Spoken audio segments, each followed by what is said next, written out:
Apakah orang Kristen bisa ikut politik? Ini dia jawabannya.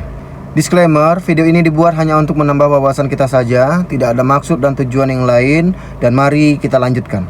Sebelum menjawab orang Kristen bisa atau tidaknya aktif dalam berpolitik, tentunya kita harus mengetahui dulu inti dari politik itu. Dalam bahasa Yunani, kata politik itu berasal dari kata polis, yang artinya kota atau negara. Secara klasik, Aristoteles mendefinisikan manusia itu sebagai zoon politikon atau manusia politik yang hidup dalam komunitas dan mengatur kehidupan bersama. Kemudian, makna inti dari politik adalah pengelolaan kehidupan bersama, bagaimana masyarakat diatur supaya tertib dan adil, dan siapa yang memegang kuasa, untuk siapa, dan bagaimana kekuasaan itu digunakan. Kemudian, idealnya, politik itu bukan untuk kepentingan pribadi, melainkan untuk kesejahteraan masyarakat atau seluruh warga. Itu adalah inti dari politik secara umum.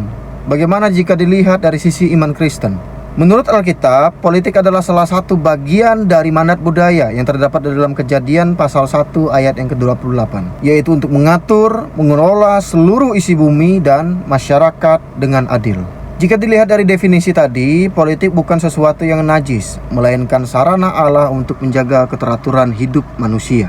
Tetapi ada dua hal yang harus diperhatikan dari politik ini. Yang pertama, bisa menjadi alat untuk memancarkan nilai-nilai Kristus. Dan yang kedua, politik dapat menjadi alat untuk menindas karena memiliki motivasi yang salah, seperti keserakahan, korupsi, dan hanya memikirkan diri sendiri atau keuntungan pribadi. Untuk merespon poin kedua tadi, orang Kristen atau gereja harus kritis terhadap kekuasaan yang menyimpang. Jika dilihat dari definisi di atas, maka politik adalah upaya manusia untuk mengatur kehidupan bersama demi kepentingan umum, bukan untuk kepentingan pribadi. Kemudian, dalam iman Kristen, politik adalah sarana untuk pelayanan, bukan untuk kepentingan diri sendiri.